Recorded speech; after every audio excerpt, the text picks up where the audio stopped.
Hello வணக்கம். இது உங்கள் சிவி சோன் காலை. வணக்கம் டு ஆல். ஸோ எல்லாரும் எப்படி இருக்கீங்க? இன்னைக்கு பற்றின தரமான சூப்பரான 11வது வாரத்தோட ஃபைனல் ஓட்டிங் ரிசல்ட் தான் பார்க்க போகிறோம். அதுக்கு முன்னாடி பார்க்குற எல்லாரும் நம்மளோட சேனலை சப்ஸ்கிரைப் பண்ணி பாருங்கள், லைக் பண்ணுங்கள், கமெண்ட் பண்ணுங்கள், ஷேர் பண்ணுங்கள், ஏன் அந்த ஹைப்பையும் தட்டி விடுங்க. நிறைய பேர் நல்ல ஒரு கமெண்ட் கொடுக்குறீங்க, ரொம்ப ரொம்ப நன்றி.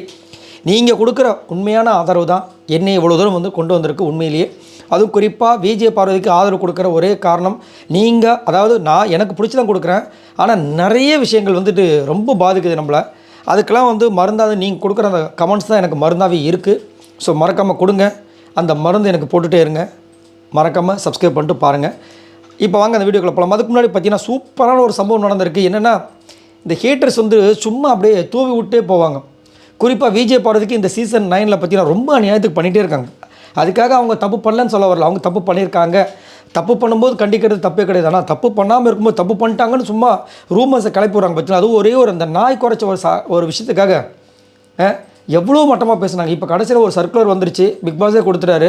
என்னென்னா, அதை வந்துட்டு வெளியில் தயவு செஞ்சு யாரும் படுக்காதீங்கன்றதுக்காக. இவங்க படுத்த காரணத்துக்காக ஒரு நாய் குறைச்சிருக்காங்க. அதை வந்துட்டு எவ்வளோ விஷயங்கள் பரவிட்டு அதை ஒரு தூவி விட்டு இஷ்டத்துக்கு பேசிட்டாங்க. பார்த்தீங்களா, எவ்வளோ பெரிய தப்பு. ஒரு பொண்ணு இந்த மாதிரி பேசலாமான்றது கொஞ்சம் கூட யோசிக்காமல், அதில் எனக்கு என்ன, இந்த பொண்ணுக்கு போய் நீ சப்போர்ட் பண்ணுறேன்னு சொல்லிட்டு அவ்வளோ மோசமாக பேசுகிறாங்க. ஒன்றும் சொல்கிறதுக்கு இல்லை, இதை ஒரு கேமாக பாருங்கன்றது என்னோடய கருத்து. ஓகே, நான் அதை தான் பார்க்குறேன். நான் என் மனசாட்சிக்கு விரோதெல்லாம் பண்ணுறேன். மறக்காமல் சப்போர்ட் பண்ணுங்கள். ரைட், இப்போ வாங்க அந்த வீடியோக்குள்ளே போகலாம். ஃபர்ஸ்ட் பிளேஸில் யார் இருக்கா பார்த்தீங்கன்னா, நம்மளுடைய திவ்யா இருக்காங்க. இவங்க எவ்வளோ ஓட்ஸ் வாங்கியிருக்காங்க அப்படி பார்த்தீங்கன்னா 1,72,183 ஓட்ஸ் வாங்கியிருக்காங்க. ஓட்டிங் பர்சன்டேஜ் பார்த்தீங்கன்னா 20.31. ஸோ ஓட்டு பார்த்தீங்கன்னா தாறுமாறாக வந்துட்டு திவ்யாவுக்கு, சரிங்களா? அதனால் நிறைய பேருக்கு வந்து ஏன் வந்து அவங்க மேலே வந்து பிஆர்ன்ற விமர்சனம் வருதுன்னா, இவங்களுக்கும் அடுத்தபடியாக இருக்க கமருதீனுக்கும் கிட்டத்தட்ட 72,000 ஓட் டிஃப்ரென்ஸ். ஸோ யோசிக்கிற மாதிரி தானே இருக்குது. ஏன்னா இவங்க வந்து ஃபஸ்ட்டு டே ஒன்லேருந்து இப்போ வரைக்கும் வீட்டில் இருந்து நிறைய சம்பவங்கள்லாம் பண்ணி இப்போ வந்து தெரியாது பெருசாக. இவங்களே இன்னும் நிறைய பேருக்கு வந்து பிடிக்கவே இல்லை இவங்களை. அப்படின்னு இருக்கும்போது இவங்களுக்கு எப்படி இவ்வளோ ஓட்டு? அது மட்டும் இல்லாமல் இவங்களோட கேம் மெயினாக பார்த்தா ட்ரிகர் பண்ணுற கேமாக தான் இருக்குது. குறிப்பாக வெள்ளிக்கிழமை ஆகிட்டாவே வந்துட்டு கமருதீனை வந்துட்டு வம்புழுக்கிறதே ஒரு வேலையை வச்சுட்ருக்காங்க. அதுலேயும் கமருதீன் வந்துட்டு தலையானவனு ஒரு ஜூம் ஃபோக்கஸ் வச்சாங்க பாருங்கள் பிக் பாஸ் டீமு. மூஞ்சியே மாறி போச்சு. அப்புறம் பிக் பாஸ் அங்கேருந்து என்ன திவ்யா அனௌன்ஸ் பண்ணுங்கள் அப்படி கை தூக்கி காமிக்கிறாங்க. யார்? கமருதீனோட கை தூக்கி. இவர் தான் இந்த வார கேப்டன். திவ்யா சாரி, அடுத்த வார கேப்டன். எவ்வளோ சிக்கல்கள். ஆனால் செம்மையாக இருந்துச்சுல அந்த விஷயங்கள். அவர் வின் ஆகும்போது திவ்யா அங்கே இருக்காங்க பாருங்க ஜட்ஜா. அதுதான் மேட்ரு, சான்ஸே இல்லை. ஸோ எப்போ திவ்யா வந்துட்டு இந்த ட்ரிகர் பண்ணுற விஷயங்கள், விஜய் பார்வதி மேலே அந்த ஒரு வன்மம் இதெல்லாம் போக்கி நல்ல ஒரு கண்டஸ்டண்டாக வர போகிறாங்கன்னு தெரியல. ஆனாலும் ஓட்டு மட்டும் நல்லா வருது. ரெண்டாவது பிளேஸ் பார்த்தீங்கன்னா கமருதீன் இருக்காங்க. இவங்க எவ்வளோ ஓட்ஸ் வாங்கியிருக்காங்க அப்படி பார்த்தீங்கன்னா 1,02,238 ஓட்ஸ் வாங்கியிருக்காங்க. ஓட்டிங் பர்சன்டேஜ் பார்த்தீங்கன்னா 12.06. கமருதீன் தரமான ஒரு சம்பவத்தை பண்ணார். எனக்கு ரொம்ப பிடிச்சது என்ன ஒன்று, அட்டாக் பண்ணுறது எல்லாமே ஃபஸ்ட்டு வந்துட்டு பூமி பூஜை விநாயகருக்கு வந்து தேங்காய் உடைக்கிறமோ ஃபஸ்ட்டு வந்துட்டு விஜய் பார்வதி தான் அட்டாக் பண்ணுறாரு. பாவம் நேற்று நல்லா நொந்து போயிட்டாங்க. ஆனால் வந்துட்டு சாரி கேட்டாப்பில் நல்ல ஒரு ஆதரவும் வந்துட்டு விஜய் பார்வதி சொன்னார். புரிஞ்சுக்கோ, கோவப்படாத, ஒரு கண்டஸ்டன்ட் நான் வேறு வழி கிடையாது, பண்ணி தானே ஆகணும்னு. இப்போ அடுத்த வாரம் அவரோட கேப்டன்ஷிப்பை நான் ரொம்ப ஆவலை எதிர்பார்க்குறேன். ஆனால் வந்துட்டு பெரிய ஆவலை எதிர்பார்க்க முடியாது. ஏன்னா அடுத்த வாரம் ஃப்ரீ டாஸ்க். ஸோ ஃப்ரீ டாஸ்க்னாவே எல்லோரும் ஃப்ரீயாக தான் இருக்க போகிறாங்க, ஜாலியாக இருக்க போகிறாங்க. அதில் இந்த கேப்டன் என்ன பண்ண போகிறான்றது பெரிய விஷயம் கிடையாது. பட் இருந்தாலும் அவர் கேப்டன் ஆகிட்டார் இல்லை, அது எவ்வளோ பெரிய விஷயம். அது மட்டும் இல்லாமல் கமருதீனோட அவங்களுடைய அக்கா வருகையை நான் எதிர்பார்த்துட்ருக்கேன். பார்க்கலாம் என்ன அவங்க வந்து பேச போகிறாங்க அப்படின்ட்டு. மூணாவது பேச பார்த்தீங்கன்னா நம்மளுடைய அரோரா இருக்காங்க. இவங்க எவ்வளோ ஓட்ஸ் வாங்கியிருக்காங்க அப்படின்னு பார்த்தீங்கன்னா 93,916 ஓட்ஸ் வாங்கியிருக்காங்க. ஓட்டிங் பர்சன்டேஜ் பார்த்தீங்கன்னா 11.08. எனக்கு தெரிஞ்ச இவங்களோட பிளான் மேபி பெட்டி எடுக்கிறதா இருக்கலாம் எப்படி தான் தோணுது. ஏன்னா நேற்று பார்த்தீங்கன்னா பெட்டி எடுக்கிற விஷயங்களை பற்றி நிறைய பேசிகிட்டே இருக்காங்க. டாப் 5 பற்றியும் பேசுகிறாங்க. எனக்கு மக்கள் மேலே நம்பிக்கை இல்லைன்னு சொல்கிறாங்க. எனக்கு என் மேலே நம்பிக்கை இருக்குது, ஆனால் மக்கள் மேலே எனக்கு நம்பிக்கையே இல்லை. நான் இவ்வளோ தூரம் வந்ததே பெரிய விஷயன்ற மாதிரி சொல்கிறாங்க. ஸோ ஓட்டு போட்டவங்க மேலே நம்பிக்கை இல்லை. ரைட், சரி, சூப்பர். அப்புறம் ஸோ அதனால் அவங்களோட முடிவு என்னவா இருக்குன்னு நான் நினைக்கிறேன். ஏன்னா அவங்க வந்ததுலேருந்து சொல்கிற ஒரே ஒரு விஷயம், நான் காசுக்காக தான் இங்கே வந்தேன் அப்படின்ட்டு. ஃபர்ஸ்ட் டைம் எல்லா சீசன் 9லையும் பார்த்துருக்கேன், அதாவது சீசன்ஸில் பார்த்துருக்கேன். இந்த சீசனில் மட்டும்தான் ஒரு சில பேரோட வாயில் பச்சையாக சொல்கிறாங்க நான் காசுக்காக தான் வந்தேன் அப்படின்ட்டு. இல்லை, எல்லாருமே காசுக்காக தான் வந்தாங்க, ஆனால் ஒரு புகழை தேடி வருவாங்க. ஆனால் இங்கே எனக்கு புகழெலாம் வேணாம், நான் இங்கே இருந்தால் இவ்வளோ காசுன்னு சொன்னாங்க, அதுக்காக வந்திருக்கேன். அதை வந்து நேர்மையாக அவங்க ஒத்துக்கிறாங்க. அந்த நேர்மை நிறைய பேருக்கு பிடிச்சிருக்குன்னு சொல்லிட்டு ஒரு சில பேர் சொல்கிறாங்க. ரைட், ஸோ அதனால் பணப்பீட்டு எடுத்துகிட்டு போகிறதுக்கு வாய்ப்பு இருக்குன்ற மாதிரி தோணுது.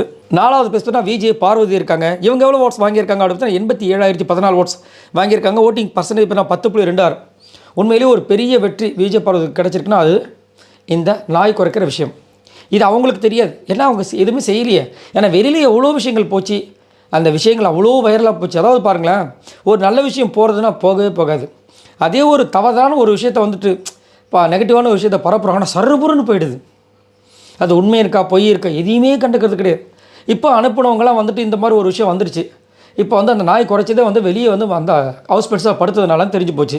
இப்போ வந்து அந்த நெகட்டிவாக பேசுகிறவங்களாம் என்ன பண்ணுவாங்க, அவ்வளோ சைலண்ட்டாக பதுங்கிடுவாங்க. யாரும் பார்க்கல, நான் தான் போட்டேன்னு அவங்களுக்கும் தெரியாது, நானும் போடல ஏமாற்றிட்டு போயிடுவோம். அவ்வளோதான், முடிஞ்சு போச்சு இல்லை. சே, ரொம்ப கஷ்டமாக இருக்குது.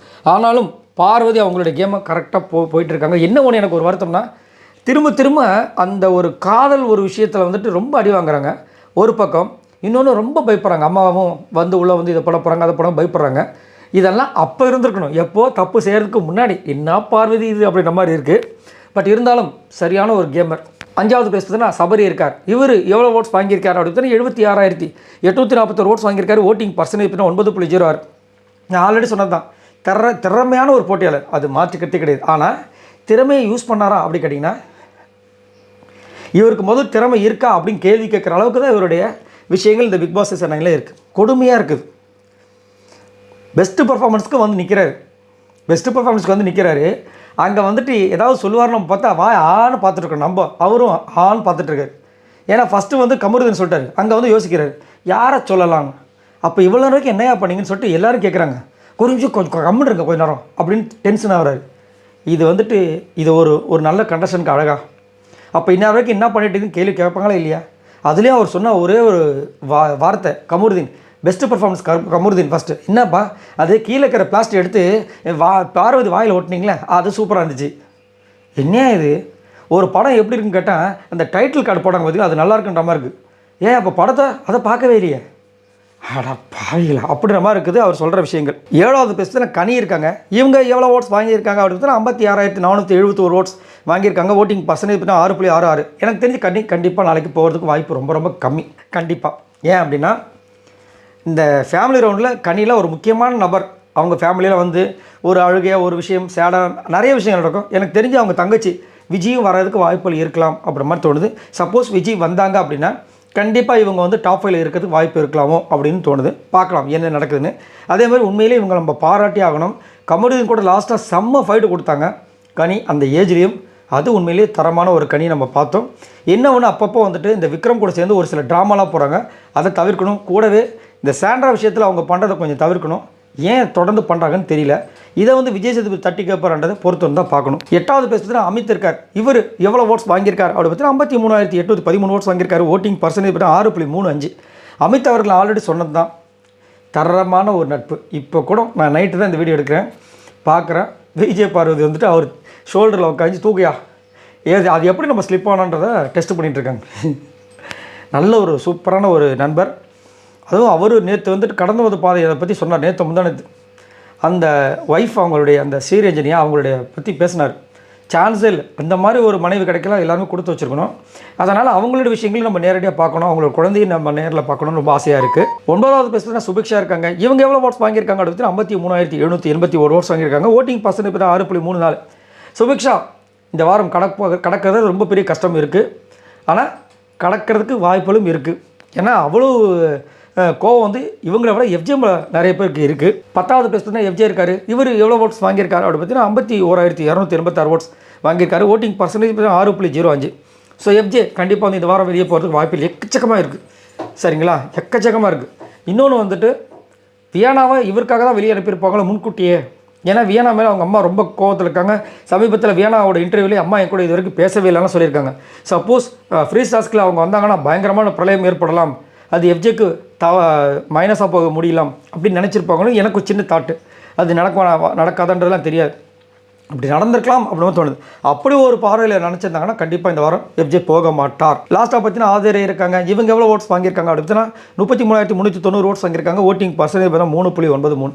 கண்டிப்பாக ஆதரே கண்டிப்பாக போயிடுவாங்க, அது வந்து மாற்றுக்கிறது கிடையாது, ஓட்டே இல்லை. அது மட்டும் இல்லாமல் போகிற விளக்கு என்னது அணையப்புற விளக்கு பிரகாஷ் மாறிக்கிற மாதிரி ரொம்ப கஷ்டப்பட்டு அந்த 24 ஹவர்ஸ் அந்த தங்குற விஷயத்தை வந்து வாங்கியிருக்காங்க சண்டை போட்டு. என்ன தான் சொல்லுவீங்க? ரைட்டு. இவங்க எல்லோரும் மொத்தமாக வாங்கின ஓட்ஸ் இது வரைக்கும் பார்த்தீங்கன்னா 8,47,883 ஓட்ஸ் வாங்கியிருக்காங்க. ஸோ நீங்கள் உங்களோட கருத்தில் சொல்லுங்கள், இந்த வாரம் யார் வெளியேற வேண்டும்? ஒன்றா ரெண்டா மறக்காமல் கமெண்ட்ஸ் பண்ணுங்கள். பாய் நண்பர்களே.